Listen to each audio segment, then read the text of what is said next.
Sakal Gunar Vande Guru Sri Charanaravindan.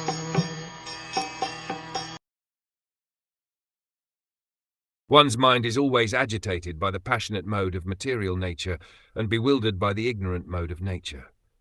But one can rectify such conceptions by the relation of Vishnu and thus become pacified by cleansing the dirty things created by them. Persons generally conducted by the modes of passion and ignorance cannot be bona fide candidates for being situated in the transcendental stage of God realization.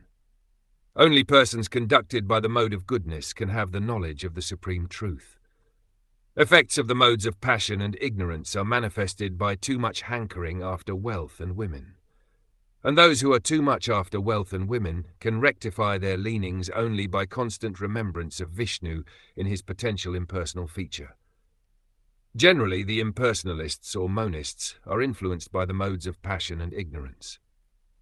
Such impersonalists think of themselves as liberated souls, but they have no knowledge of the transcendental personal feature of the absolute truth. Actually, they are impure in heart on account of being devoid of knowledge of the personal feature of the absolute. In the Bhagavad Gita, it is said that after many hundreds of births, the impersonal philosopher surrenders unto the personality of Godhead.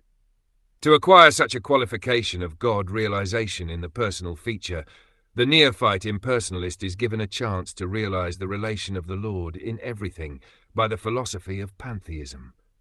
Pantheism, in its higher status, does not permit the student to form an impersonal conception of the absolute truth, but it extends the conception of the absolute truth into the field of the so-called material energy.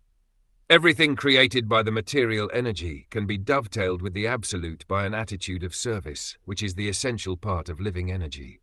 The pure devotee of the Lord knows the art of converting everything into its spiritual existence by this service attitude, and only in that devotional way can the theory of pantheism be perfected.